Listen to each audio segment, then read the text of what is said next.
రాజధానిలో భారతదేశం యావత్ భారతదేశం ప్రతి జిల్లాలో ఇవాళ వీళ్ళ తగిలేస్తున్నారు. బీజేపీ చేసే కుట్ర రాజకీయాలన్నీ కూడా బయటపడుతున్నాయి. దీనికి తగిన జవాబు వాళ్ళకు దొరుకుతుంది. కాంగ్రెస్ కార్యకర్తలు వీళ్ళందరూ ఉన్నారు, ఇక్కడ సమావేశమయ్యారు. వాళ్ళు స్పందనతో వచ్చిన వాళ్ళు మేడం సోనియా గాంధీ గారు, రాహుల్ గాంధీ గారు ఎవరిని కూడా వద్దన్నారు. ఎందుకంటే వాళ్ళు ఏమి నిస్సహాయాలు కాదు, వాళ్ళ సొంత ధైర్యము సాహసం వాళ్ళకి చాలు.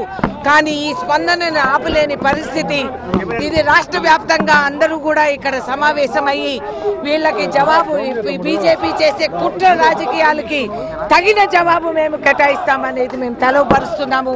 ఖమ్మం జిల్లాలో ఇవాళ 3:30కి మీరు గమనిస్తే ప్రతి మండలంలో కూడా మేడం కోర్టులో హాజరీ చేసిన వెంటనే దిష్టి బొమ్మలు తగలబెడుతున్నారని కార్యకర్తలు మూకుమ్మడిగా అక్కడ సమావేశమై మాకు తెలవపరచడం జరిగింది.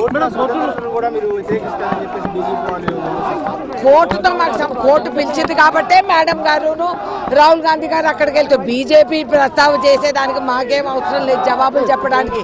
వాళ్ళకి ప్రభుత్వం ఎలా పరిపాలించాలనేది కూడా తెలియని వాళ్ళు వీళ్ళేది మాతో మాట్లాడేది తగిన జవాబు